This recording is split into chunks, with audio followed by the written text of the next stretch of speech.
This is the Lone Crater YouTube. We hope this video helps. Hello everyone.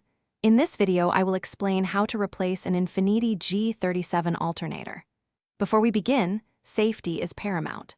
Always disconnect your negative battery terminal first to prevent electrical shorts. You'll need a basic set of hand tools, including a ratchet, various sockets, and a serpentine belt tensioner tool. Make sure your vehicle is safely elevated on jack stands for easy access to the underside. This preparation ensures a smooth and secure replacement process.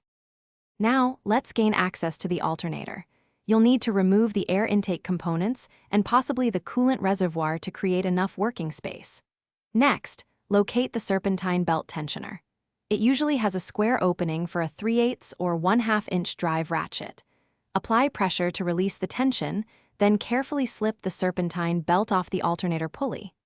This step is crucial for freeing up the alternator. With the belt off, it's time to disconnect the electrical connections. First, remove the main power wire, which is typically held by a 12 or 14 millimeter nut, often under a rubber boot. Then, unplug the smaller electrical connector from the back of the alternator.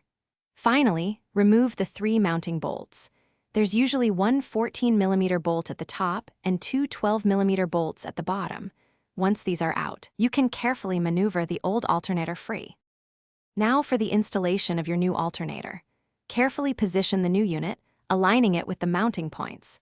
Insert and hand tighten the bolts. Torque the upper bolt to 48 foot-pounds and the 2 lower bolts to 21 foot-pounds. Reconnect the electrical wires and reinstall the serpentine belt, ensuring proper tension. Finally, reconnect your battery's negative terminal and start your engine to confirm the new alternator is charging correctly. You've successfully replaced your alternator. Thanks for watching. Consider subscribing if we helped you.